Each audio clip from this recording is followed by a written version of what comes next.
গরুটা তো থুয়াইছিলাম গোয়ালি বান্ধা, দেখে নেই গরু তুই ঘাস খাইতেছে নাকি।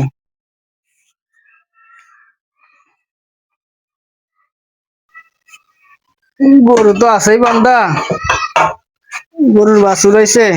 দেখ গরু, খাওয়া দাওয়া করছো? আহ, আমার সোনা গরু, এখন খাওয়া দাওয়া করে ঘুমা থাকো, ঠিক আছে? সকালে তোমাকে বের করবে না, হ্যাঁ? আচ্ছা, ভালো থাকো, ঘুমাও, ঠিক আছে?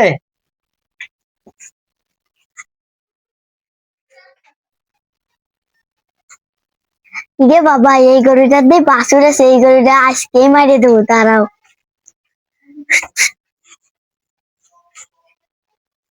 গুতোই না মানে গুতোই তো অবশ্যই।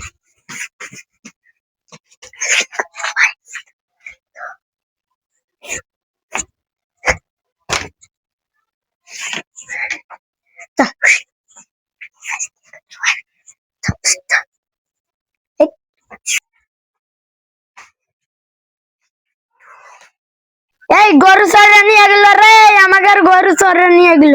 এই লোক তো গরু না দিয়ে ফেলাইছে রে আমারে, এই লোককে বাইন্দেছে চলে যাবো। না আমারে বাইন্দেন না, কথা কবি না করলাম, কথা কলে তোর মারবান করলাম, ডক মতন চুপ করে বানবাদ দে। দিয়ে আসে তো, রাত্রে গরু বাইন্ধে থুয়ে গেছিলাম, দেখা যাক সকালে কি কি দেখি অবস্থা দিয়ে নেই। গরু মনে হয় খাতি খাতি, মানে গরু গোয়ালির ভিতরে চলে গেছে, তাই গরু বাইর করে নেই, সকাল হয়ে গেছে, রাত্রে বাইর করতে হবে গরু।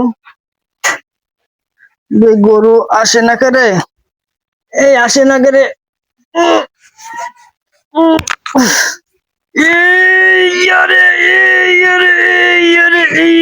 কিরে আমার গরু কো, আরে আমার গরু কো, মানুষ বাইন্ধে থুয়ে গেছে আমার, তাহলে তো আমার চোরে গরু নিয়ে গেছে রে, আরে আমার গরু চোরে নিয়ে গেছে রে। আর আমার গরু নিয়ে গেছে কোন সময়? তুমি কি, তোমারে কোন সময় বাইন্ধে থুয়ে গেছে? হ্যাঁ, কোন সময় বাইন্ধে থুয়ে তোমারে? আল্লাহ রাত্রি ঘর নিয়ে গেছে, আমি দেখছি আমার বাইন্দে চুয়ে গেছে। আরে আমার কি সর্বনাশ করলি রে চোরে, কালকে ঈদের দিন আজকে আমার গরু চুরি করে নিয়ে গেছে রে। আরে বড়া বড়া, আরে চোর, আরে বড়া বড়া চোর রে, আরে বড়া বড়া চোর, আমার সর্বনাশ করলো রে। কালকে ঈদের দিন আর আজকে আমার গরু চুরে নিয়ে গেল রে। টাকা কান্দাকাটি করে না, আমরা গরু তালাশ করে আনবানে। আরে বাবা, যে গরু আমার চলে গেছে ওই গরুকে আর ফিরে পাবান রে বাবা।